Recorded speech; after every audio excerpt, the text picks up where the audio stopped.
The first time Jasmine Carter touched him, something impossible happened. She didn't understand it yet. Didn't know why the unconscious man whose pulse she was checking in Trauma Bay 3 at Piedmont Hospital made her entire body light up like a live wire. Didn't know that her fingers against his wrist were doing something no doctor in the world had managed to do. All she knew was that the moment her skin met his, heat exploded up her arm and straight into her chest, stealing her breath. Jasmine yanked her hand back like she'd touched fire.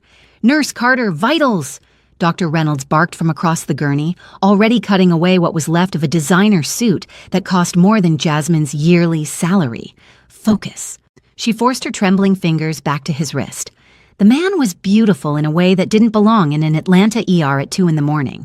Sharp jawline going gray from blood loss, black hair matted with sweat, and something darker. Body lean and powerful even as it bled out onto her trauma bay floor. His pulse jumped under her touch. Then his fingers moved, seeking. Chasing her hand even though he was unconscious, even though 3 bullet wounds were actively trying to kill him. "BP dropping!" someone called out. "We're losing him!" But Jasmine felt his pulse strengthen the longer she maintained contact, like her touch was the only thing anchoring him to life. Impossible. Medically impossible. Yet his breathing steadied, his vitals climbed, and when Dr. Reynolds tried to adjust his IV line, he actually flinched away from her hands. The doors slammed open with enough force to crack against the walls. 3 men in black suits filled the entrance, and Jasmine's stomach dropped to her knees. She'd grown up in enough rough Atlanta neighborhoods to recognize killers when she saw them. These men wore violence like second skin. In the fluid way they moved, the cold assessment in their eyes, the bulges under their jackets that meant guns, multiple guns. Everyone out. The lead man, tall, scar bisecting his left cheek, spoke with a thick Korean accent that somehow made the command more terrifying. "Now." His hand rested inside his jacket, on a weapon. Jasmine's mouth went dry. Dr. Reynolds straightened to her full 5'6", bristling with indignation. "Sir, this is a restricted area." "That man is Minjun Park." Scarface produced a black diplomatic credential that made Dr. Reynolds go pale, made the whole room shift and recalibrate. "He requires immediate privacy." The name meant nothing to Jasmine, but the way even Dr. Reynolds, who once told off a state senator, took a step back meant everything. Privacy won't stop him from dying. Jasmine's voice came out steadier than she felt, her hand still pressed to Min Jun's wrist because his pulse was climbing and she was terrified of what would happen if she let go. "So, unless you want to explain to whoever he is why you let him bleed out, I suggest you let us work." The silence stretched thin enough to snap. Scarface's eyes locked onto hers, cold, calculating, measuring her worth against whatever orders he'd been given. Then, impossibly, he stepped aside with a slight nod. But he didn't leave. None of them did. They stood guard like sentries while Jasmine's hands moved over Min Jun's body, starting IV lines, prepping for surgery, monitoring the vitals that kept spiking whenever her skin met his. 4 hours blurred into controlled chaos, and through all of it, that electric sensation never faded. Worse, she started noticing details she shouldn't. The way his breathing would hitch when she spoke, how his fingers flexed toward her voice even in medicated unconsciousness. The expensive watch on his wrist, Patek Philippe, her ex-husband, had obsessed over those once, worth more than her daughter's entire year at Westminster. Vital stabilizing. Dr. Reynolds stepped back as they prepped to wheel him to surgery, exhaustion and relief mixing in her voice. "Good work, Carter. Take 15. Lord knows you've earned it." Jasmine nodded, suddenly aware that her scrubs were soaked with someone else's blood and her hands wouldn't stop shaking. She headed for the staff lounge on autopilot, desperate for terrible coffee and 5 minutes where nobody was bleeding to death under her fingers. She'd barely collapsed into a chair when her phone buzzed. The notification felt like a punch. Your daughter's tuition payment was declined. Jasmine's eyes burned. $47 in her checking account. That's what she had until Friday. Westminster Academy cost more per month than her rent, even with the partial scholarship, and she'd been drowning for months. double shifts, triple shifts, selling everything that wasn't nailed down. Kennedy deserved better than Nurse Carter. Her head snapped up. Scarface stood in the doorway, and up close he was even more terrifying. But something in his expression had shifted, something almost like respect. "Mr. Park is awake." He paused, and Jasmine could swear she saw surprise flicker across his stone features. "He's asking for you, by name." Her heart stopped. That's impossible. He was unconscious. He heard you. Scarface's tone suggested this was as shocking to him as it was to her. Every word, and now he wants to make you an offer. The way he said offer made Jasmine's skin prickle with warning. What kind of offer? The kind that changes everything. Scarface stepped aside, gesturing toward the hallway, toward whatever waited in that private recovery room. "The question is whether you're brave enough to accept it." Jasmine stood on shaking legs, her nursing instincts screaming that this was dangerous, that men who needed diplomatic credentials and armed guards weren't the kind you made deals with. But Kennedy's tuition notice burned in her pocket, and somewhere down that hallway, a beautiful stranger who responded to her touch like she was magic, waiting to offer her either salvation or damnation. She had a terrible feeling it might be both. But the most terrifying part? The part that made her chest tight and her pulse race as she followed Scarface down the hallway? She was already walking toward him anyway. If you're wondering what Min Jun's offer will be, and trust me, it's more dangerous than Jasmine could ever imagine, subscribe so you don't miss what happens when she walks into that room. Because what he asks for? It'll change everything.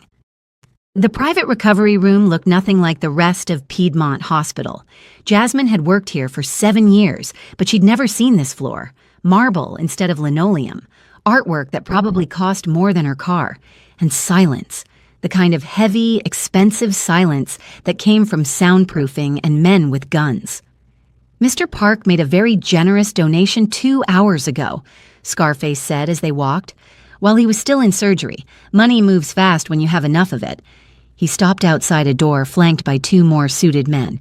"Miss Carter, you should know that Mr. Park is intense, especially about things he wants, and he seems to want you very badly." Ice and heat flooded through her in equal measure. "I'm just his nurse." "No," Scarface said flatly. "You're not." The door opened. Min Jun Park was sitting up in bed, looking like he wanted to be standing, but his body wouldn't quite cooperate. Someone had dressed him in a black silk shirt, unbuttoned enough to show pristine white bandages. An IV line still ran to his arm. His face was pale, tight with pain, but those eyes, dark and fixed on her the moment she entered, burned with something that made her knees weak. He was so much bigger than she'd realized. Broad shoulders, at least 6'3" to her 5'8", presence filling the entire room. "You shouldn't be sitting up," she said, forcing professionalism through the hammering of her heart. "Sit, please." The last word cost him something. Jasmine sat, mostly because her legs were shaking. Min Jun studied her face like he was memorizing every detail, his fingers gripping the bedsheet, white-knuckled. "Your name is Jasmine Carter. Nigerian father from Lagos, American mother from Alabama. You grew up in College Park, worked through nursing school until Kennedy's father left." No apology in his tone, just fact. "I had my people look into you." Her hands curled into fists. "You had no right." "I had every right. You saved my life. Did you think I wouldn't want to know who you are?" His eyes never left hers. "What you need. How I can keep you." The possessiveness in that last word stole her breath. "Mr. Park, Min Jun, say my name." She shouldn't, but his intensity made her feel seen in a way she hadn't felt in years. "Min Jun." His breath hitched. His hand reached toward her before he caught himself, dropping back with visible effort. The naked want on his face made her pulse race. 6 months as my private nurse. You and Kennedy live in my penthouse in Buckhead. Her Westminster tuition paid in full. At the end, you walk away with $1 million. The room tilted. "That's insane. Why would you—" "Because when you touched me tonight, something impossible happened." His voice cracked. something that hasn't happened in 8 years, and I need to understand why." Before Jasmine could respond, Scarface, Dong Hyun, stepped inside. "Miss Carter, there are people who want Mr. Park dead. They've already tried once tonight. They won't hesitate to hurt anyone close to him, including your daughter." Jasmine's blood turned to ice. She stood on shaking legs. "You're offering me this job knowing it puts Kennedy at risk?" "Yes." Minjun's honesty hit like a slap. "I'm selfish and desperate. I want you so badly I'm willing to risk everything to keep you close. But I can protect you both. 4-person security detail. Former Korean Special Forces. Kennedy will be safer than the president's children." "Why me?" Her voice broke. "Why put us at risk unless there's something about me specifically?" "Yes," Minjun said simply. "That's not an answer. It's the only one I can give you right now, but I promise you'll understand everything if you stay." Jasmine looked at him, really looked.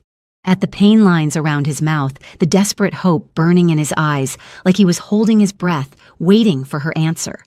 Her mother's voice echoed, "When opportunity knocks, you don't ask if it's dangerous. You ask if it's worth the risk." "If someone tries to hurt Kennedy," she heard herself ask, "what happens to them?" Minjun's smile turned feral. "They die screaming." The promise should have terrified her.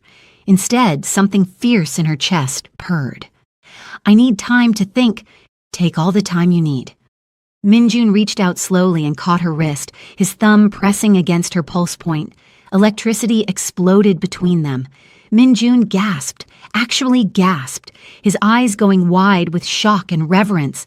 His entire body shuddered, his grip tightening as every muscle tensed.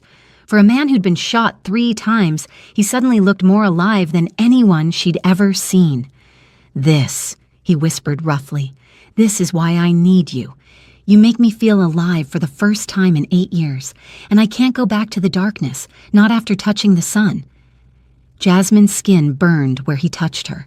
Her chest felt too tight, her heart racing so fast she thought it might burst. She should pull away, should run, should grab Kennedy and disappear.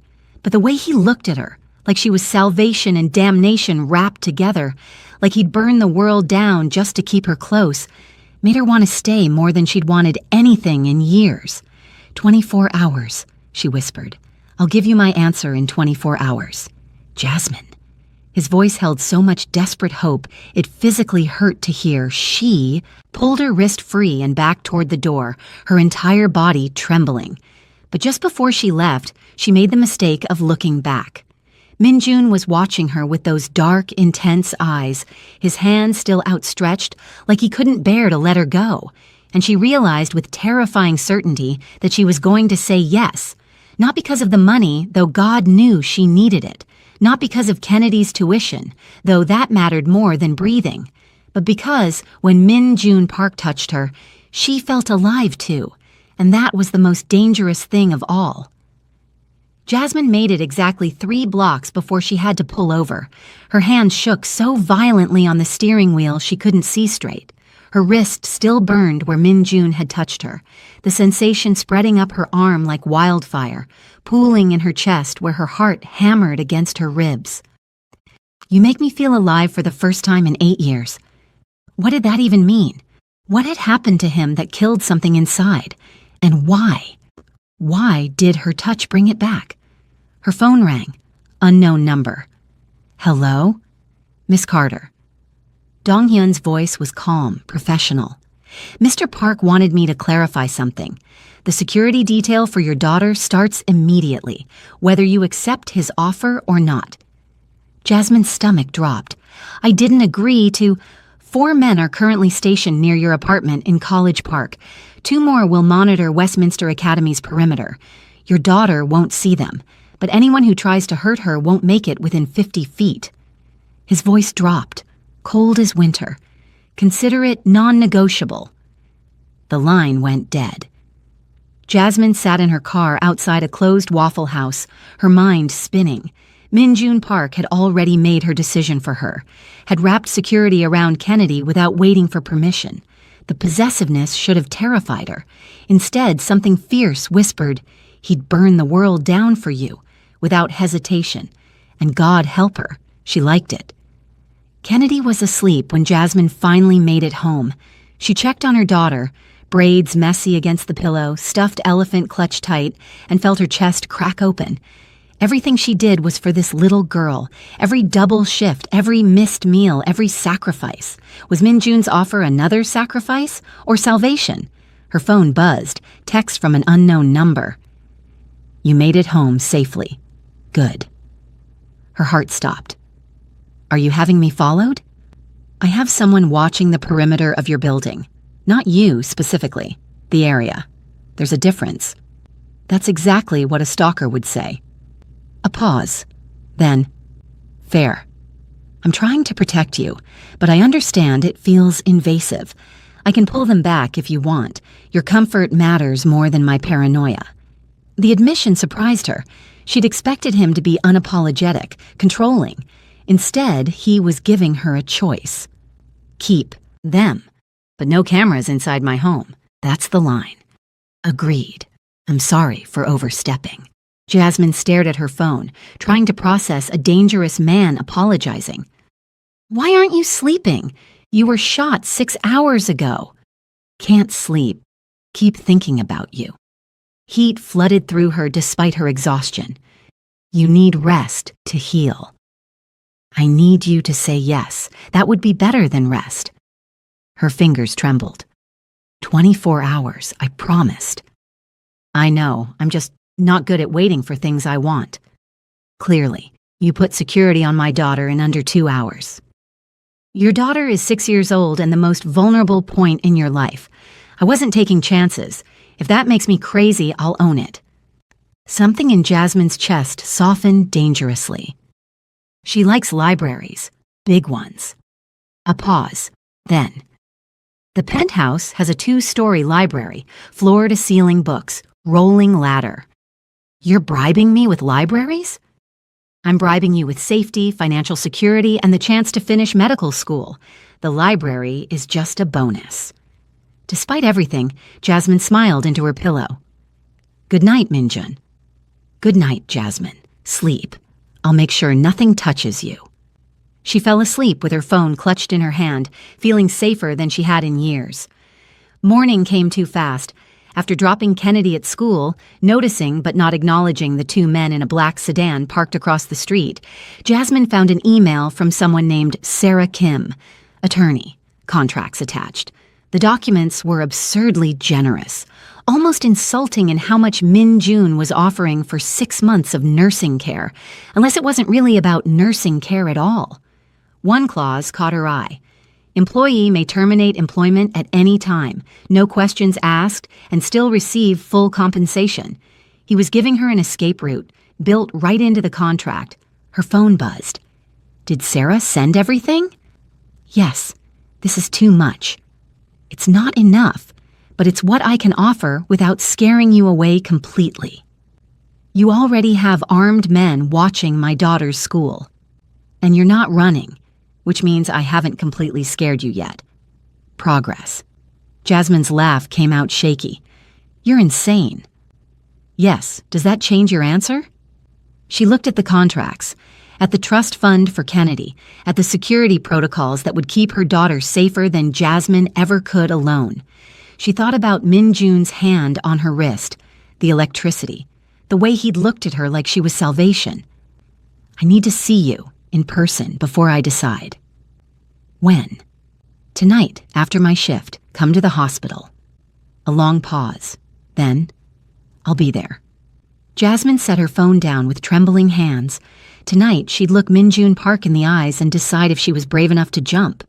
Her phone buzzed one more time. Jasmine, before tonight, you should know something. The people who shot me, they know about you now.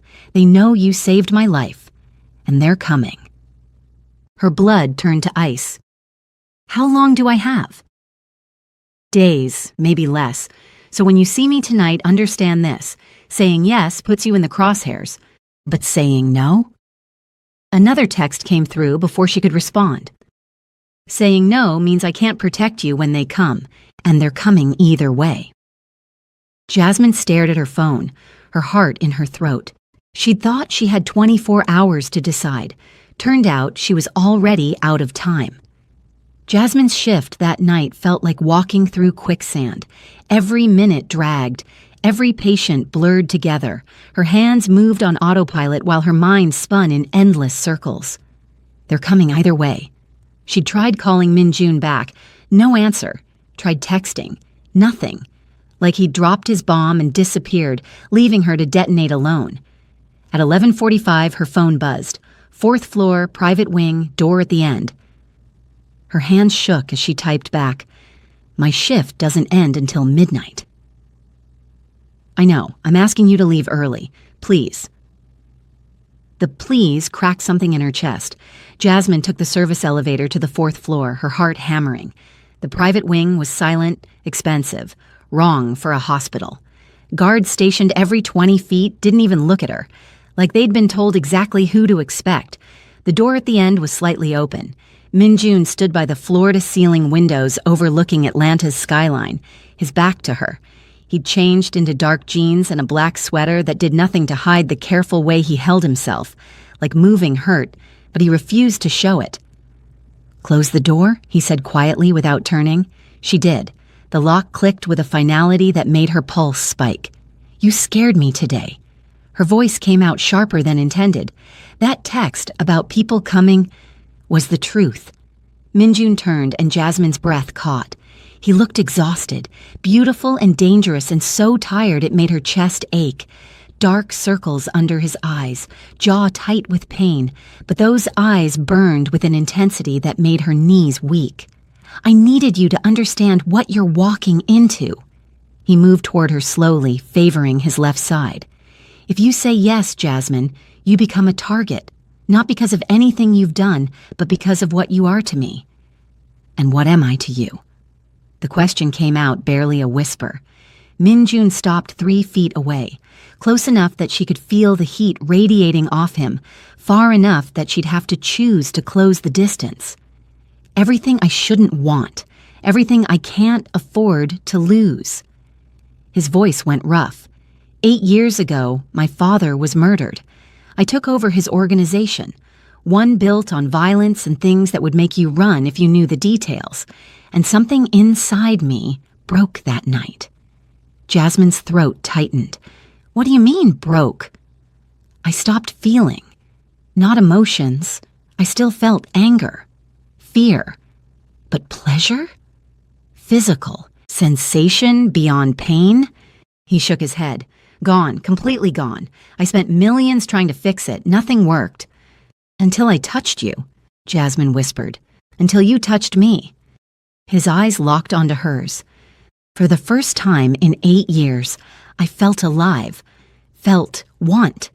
And now my younger brother, the one who's trying to take over my organization, knows about you, knows you're the first thing I've cared about in years, which makes you a weapon he can use against me. Ice flooded Jasmine's veins. "What does that mean?" "It means he'll come for you eventually. Maybe not today, maybe not this week, but he will come." Min-Jun's jaw clenched. "Which is why I need to know. Are you brave enough to say yes anyway, or smart enough to say no and let me keep you safe from a distance?" Jasmine stared at him, at the pain lines around his mouth, at the desperate hope and terror warring in his expression. "What if I say no?" "Then I respect your choice. Kennedy's tuition gets paid, security stays until the threat passes, and His voice cracked. "I go back to being numb, but you'll be safe. That matters more." "You'd really let me go?" "I'd let you go." The words sounded like they were tearing him apart. "Even though you're the only good thing I've felt in 8 years, because you deserve better than being dragged into my war." Something in Jasmine's chest shifted. This man, this dangerous, broken man, was offering her a choice, really offering it, not manipulating or forcing. "I need time," she heard herself say. "Not 24 hours, real time to think, to talk to Kennedy, to take all the time you need." Min-Jun's expression softened, despite the pain clearly radiating through him. "I'm not going anywhere, and neither is my protection, whether you choose me or not." Jasmine nodded, her throat too tight to speak. She turned to leave, her hand on the door handle, when Min Jun's voice stopped her. "Jasmine?" She looked back. He stood silhouetted against the Atlanta skyline, this beautiful, dangerous man who looked at her like she was salvation and said quietly, "For what it's worth, having you in my life for one day was worth more than 8 years of numbness, so thank you, even if you walk away." The raw honesty gutted her. Jasmine left before she could do something stupid like cross the room and touch him again, like prove to herself that the electricity was real and not some shared delusion. She made it to the elevator, hit the button for the ground floor. The doors were closing when she heard it. A sound like firecrackers, loud, sharp, wrong, gunfire. From the 4th floor, from Min Jun's room. Jasmine's nurse training slammed into her survival instinct, creating a war in her chest. Every fiber of her being screamed to run toward the danger, toward the patient who might be bleeding, toward Min Jun. The elevator doors opened on the ground floor. Security was already mobilizing, men in black suits running toward the stairs with weapons drawn. Jasmine stood frozen, her hands shaking, her heart trying to break through her ribs. Her phone buzzed. "Get Kennedy, go to this address. Don't stop, don't hesitate. They missed me, but they know about you now. Go." An address in Buckhead appeared below the text, then another message.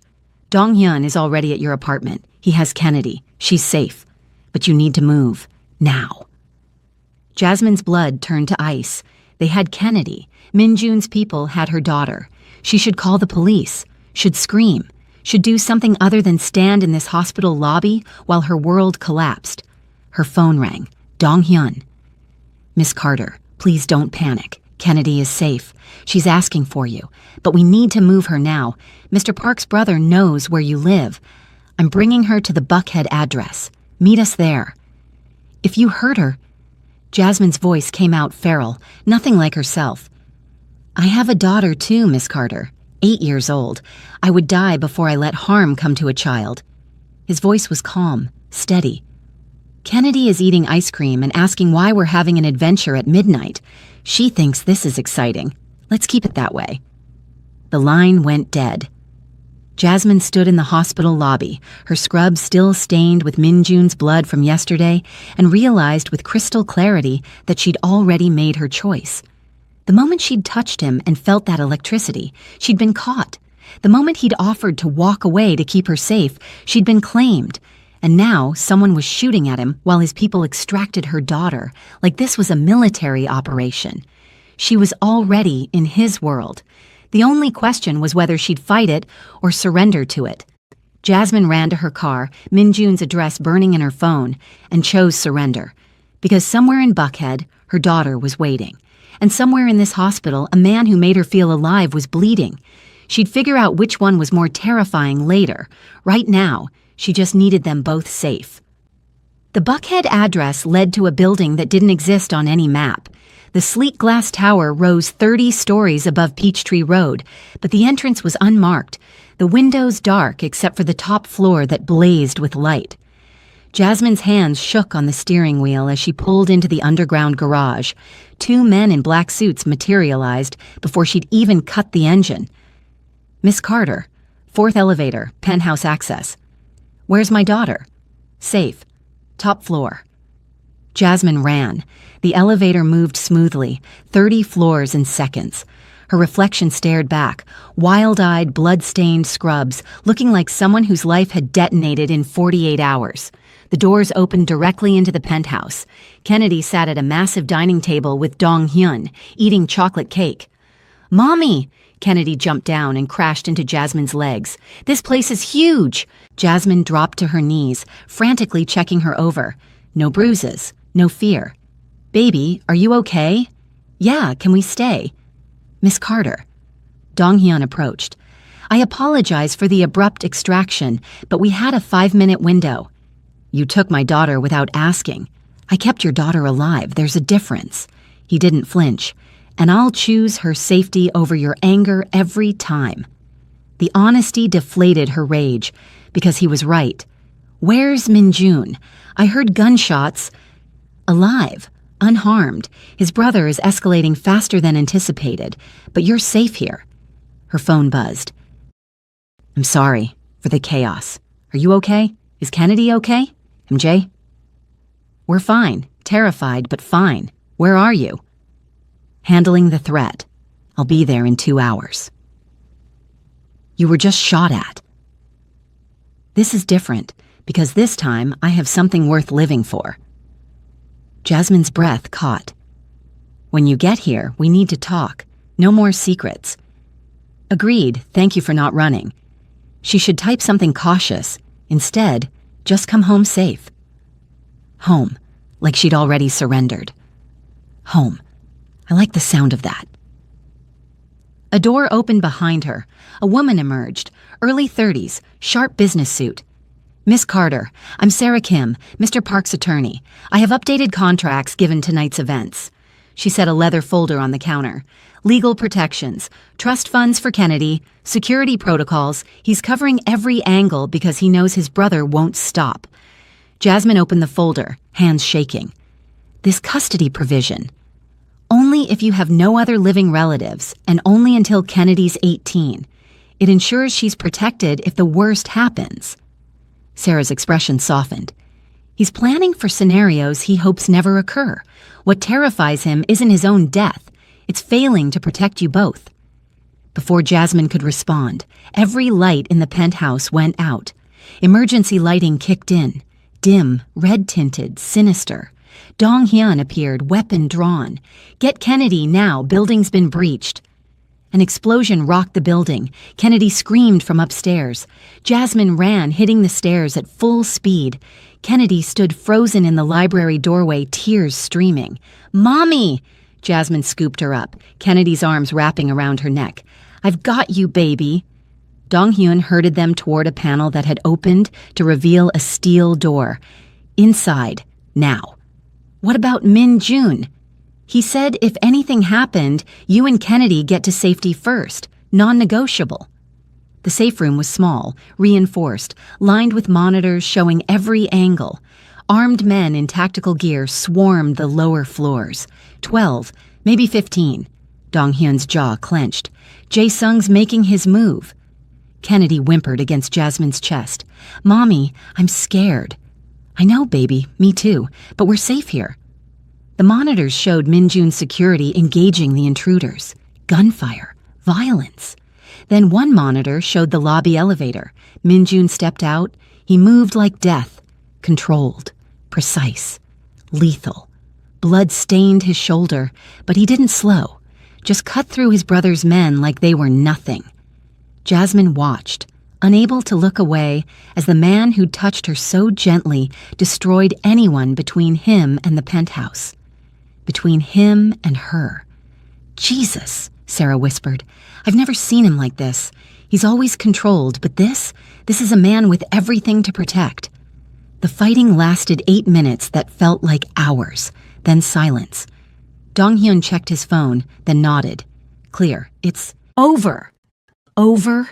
Jasmine's laugh came out hysterical. "How is this over?" "Because now Mr. Park knows exactly where his brother is, and he's done playing defense." The safe room door opened. Min Jun filled the doorway. He looked like war personified.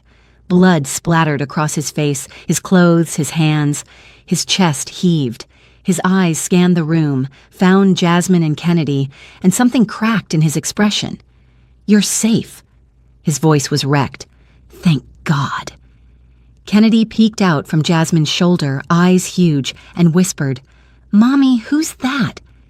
The fear in her daughter's voice, seeing this blood-covered stranger, made Jasmine's decision for her. She could run, take Kennedy and disappear into witness protection or whatever came next.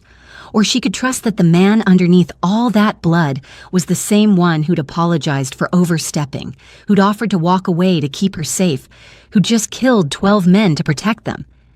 "That's Min Jun," Jasmine said quietly, her eyes never leaving his, "and he just made sure no one can hurt us." Min Jun's gaze locked onto hers. Raw, desperate, absolutely feral with possessive need. "I need to know right now, Jasmine." His voice was rough, barely controlled. "Are you running, or are you mine?" The question hung in the air. Kennedy trembled against her chest. Sarah and Dong-hyun watched in silence.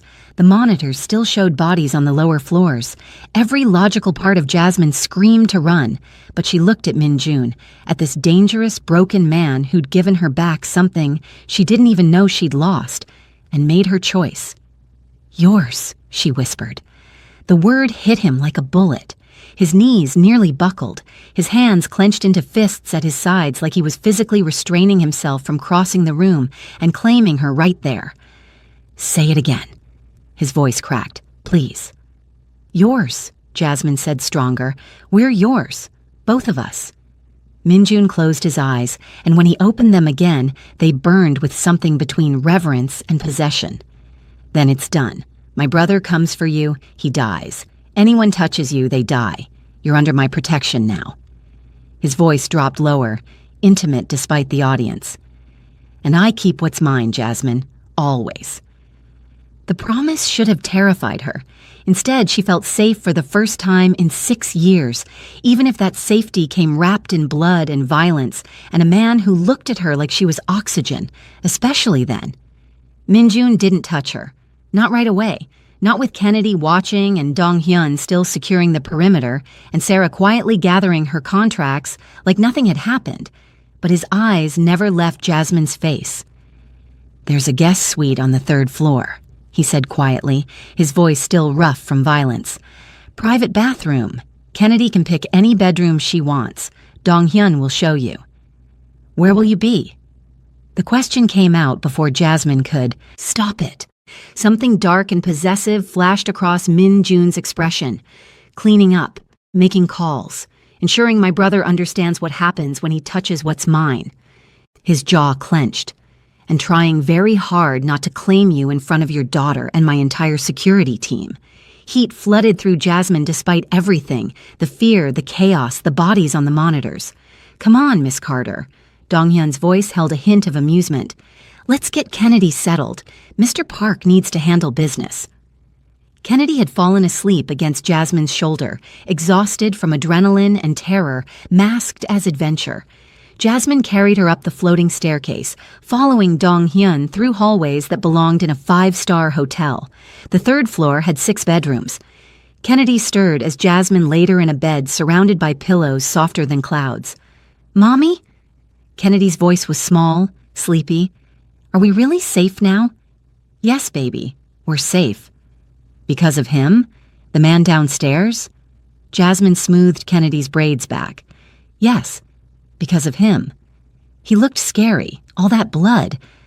Kennedy's eyes were already closing. "But you weren't scared of him, so I'm not either." Jasmine stayed until Kennedy's breathing evened out, then found Dong-hyun waiting in the hallway. "Your suite is next door. Everything you need is stocked." He paused. "Mr. Park is very thorough when he cares about something." "How long has he been planning this?" "Since the moment you walked into his hospital room." Dong-hyun's expression softened. "I've known him 12 years, Miss Carter. I've never seen him care about anything except survival and revenge, until you terrify him more than his brother ever could. Why? Because you're the first thing he's had worth losing." Jasmine showered in a bathroom bigger than her old apartment, letting hospital blood and violence wash away. Someone had left clothes on the bed, soft pants and a sweater that fit perfectly. Her phone buzzed. "Top floor, rooftop access when you're ready, no pressure. MJ." She should stay with Kennedy, should be responsible. She went to the rooftop anyway. The space was stunning. Infinity pool, glowing turquoise, lounge chairs, Atlanta's skyline stretching endlessly. At the far end, Min-jun stood at the railing. He'd showered too, changed into dark jeans and a black t-shirt that showed fresh bandages on his shoulder. When he turned at her footsteps, his expression nearly brought her to her knees, raw, vulnerable, devastated by want. "You came," he said softly. "You asked." "I didn't think you would. Not after seeing what I'm capable of." Jasmine crossed the distance slowly. "You killed 12 men tonight. Yes. To protect us. Yes. No apology. Just truth." She stopped close enough to feel the heat radiating off him. "I should be terrified of you." You should be. Minjun's voice was rough. I'm not a good man, Jasmine. I've done things that would make you run. I'll do worse before this is over. But I need you to understand something. What? I would burn down the entire world before I let anyone hurt you or Kennedy. I would become the monster everyone thinks I am. I would destroy everything. All of it means nothing compared to keeping you safe. His hands clenched at his sides. So yes, be terrified, but be terrified knowing you're the most protected woman in Atlanta. That's insane. I know. A ghost of a smile. You make me insane. You've made me feel things I thought were dead, and now I'm addicted. To you. To the way you look at me, like I'm human instead of a weapon. You are human. No, I'm a monster who wants to be human for you. Jasmine closed the final distance and pressed her palm against his chest, right over his heart. The electricity hit, sharp, hot, impossible. But this time, she didn't pull away. Minjun gasped, his entire body shuddering. His hand covered hers, pressing it harder against his racing heart. This, he whispered roughly. This is what you do to me. You make me feel alive. You make me want things I have no right wanting. What if you're both? Jasmine's free hand cupped his face.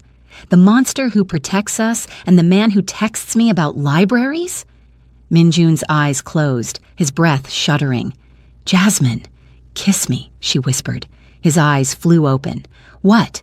You heard me. Show me I made the right choice. He kissed her, desperate, claiming, devastating.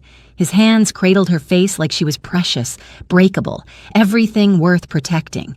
His mouth moved against hers with hunger that had been building for 8 years. Jasmine melted into him, feeling his heart race under her palm. The electricity between them exploded into something more, heat and need and connection that defied logic. When they broke apart, both breathing hard, Minjun rested his forehead against hers. I love you, he whispered. I know it's too soon. I know it's crazy.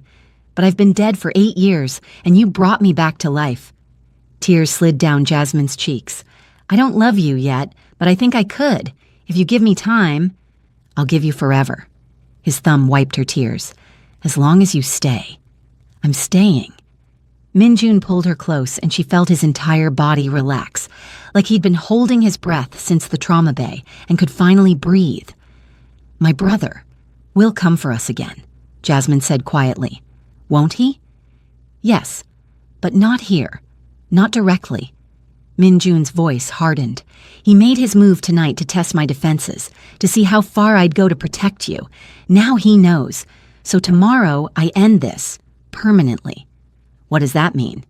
It means I'm going to Seoul, and I'm not coming back until my brother is no longer a threat.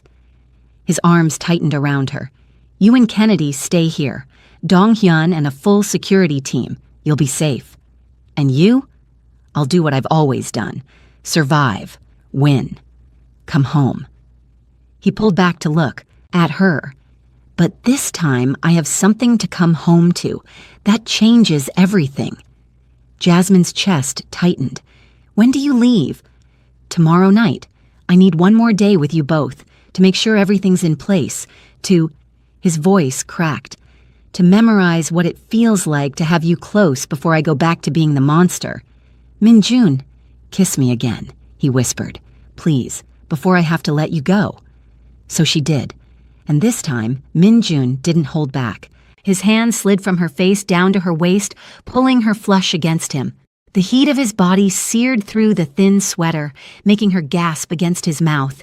He took advantage, deepening the kiss until Jasmine's knees went weak and she had to grip his shoulders to stay upright. God, Jasmine, he breathed against her lips, his voice wrecked. Do you have any idea what you do to me? She could feel exactly what she did to him, the hard length of him pressed against her stomach, the way his hands trembled as they spanned her waist, the racing of his heart under her palm.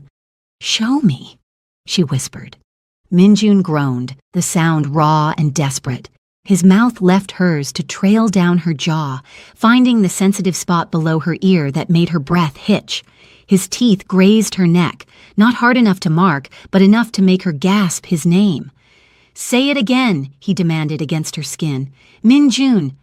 His hand slid lower, gripping her hips, pulling her impossibly closer. One hand moved up her back, threading through her hair, tilting her head to give him better access to her throat. His mouth was hot, hungry, worshipping every inch of skin he could reach. Jasmine's fingers dug into his shoulders, feeling the muscles flex under her touch. Her head fell back, surrendering to the sensation of his lips on her collarbone, his breath hot against her skin, the barely controlled want radiating from every touch.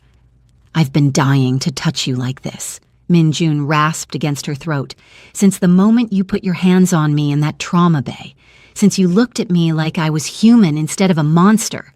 His mouth found hers again, and this kiss was different, deeper, more possessive, claiming her in a way that made heat pool low in her belly.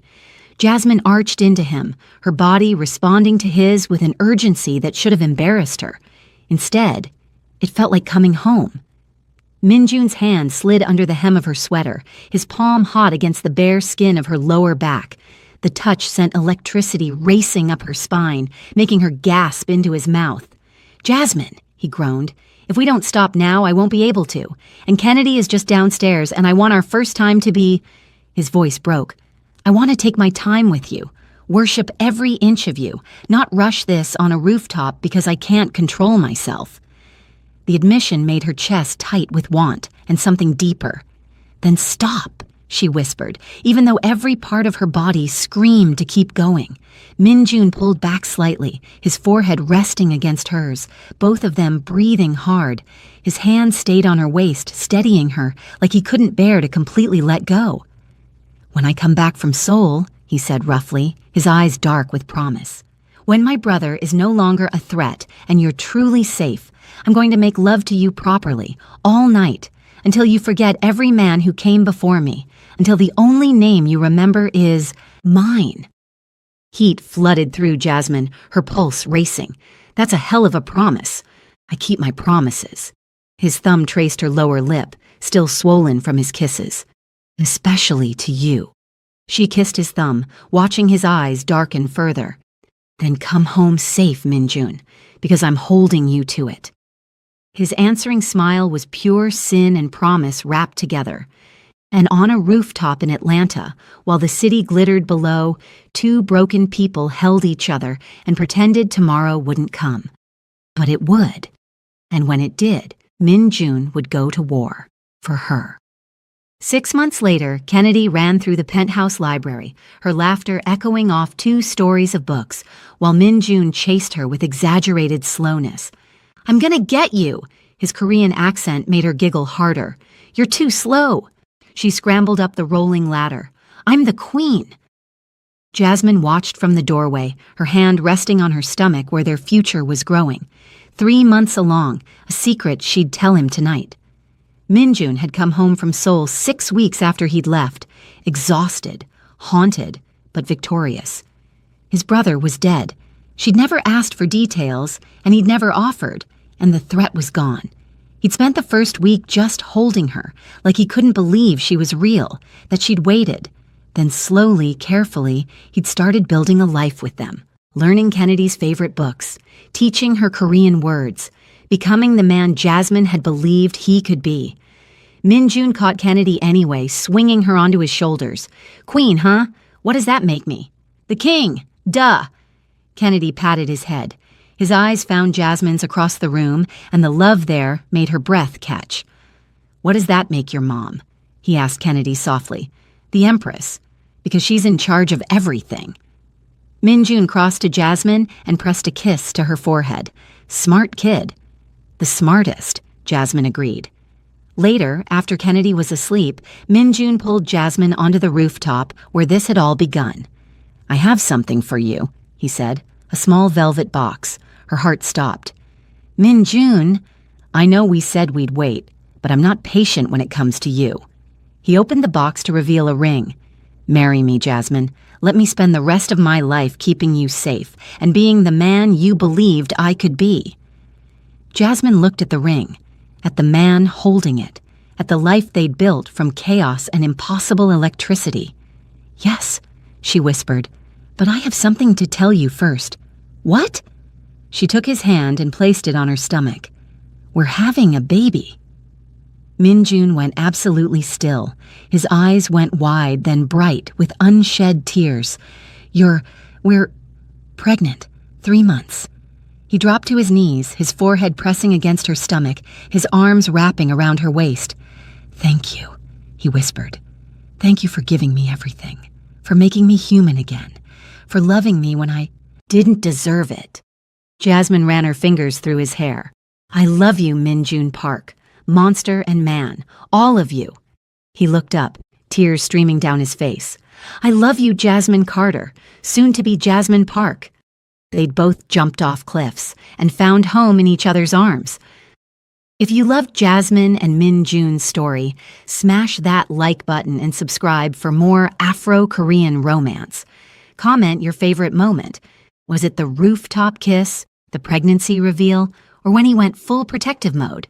Share this with someone who loves dark romance with guaranteed happy ever afters. See you in the next story.